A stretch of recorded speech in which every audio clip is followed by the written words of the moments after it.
নমস্কাৰ পুনৰ এটা নতুন ভিডিঅ'লৈ সকলোকে স্বাগতম জনাইছোঁ। কেইদিনমান পূৰ্বে গুৱাহাটী মহানগৰত কৃত্ৰিম বানে যি ভয়ংকৰ পৰিস্থিতিৰ সৃষ্টি কৰিলে, এক কথাত ক'বলৈ গ'লে পূৰ্বে মহানগৰীত হোৱা কৃত্ৰিম বানৰ সকলো অভিলেখ ভংগ কৰিলে।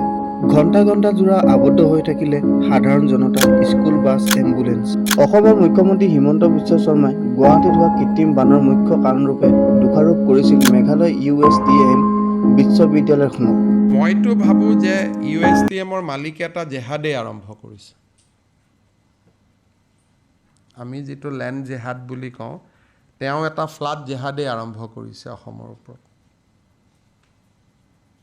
নহ'লে ইমান নিৰ্দয়ভাৱে কোনেও কাটিব নোৱাৰে পাহাৰ।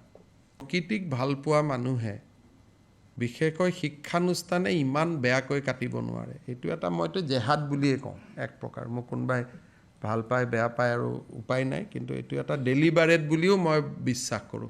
কাৰণ নহ'লে পাহাৰখন ৰাখিও ধুনীয়াকৈ আৰ্কিটেক্ট মাতি গছ গছনি ৰাখিও বিল্ডিং বনাব পাৰি।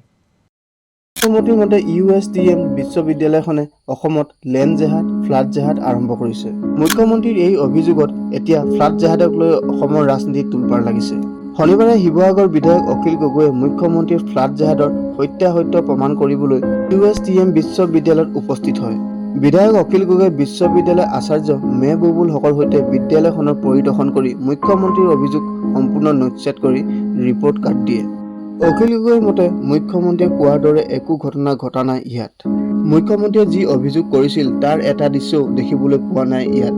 USTMৰ বিশ্ববিদ্যালয়ৰ পানী সুসংহতভাৱে উলিয়াই দিয়া হৈছে আৰু বিশ্ববিদ্যালয়খনৰ পানী ওলাই গৈ নলাত পৰিছে। এক কথাত ক'বলৈ গ'লে গুৱাহাটীত মহানগৰীত কৃত্ৰিম বানপানীৰ সমস্যা সমাধানৰ ক্ষেত্ৰত সফল নোহোৱা প্ৰত্যেকখন চৰকাৰে নিজৰ দোষবোৰ আনলৈ ঠেলি দিয়ে।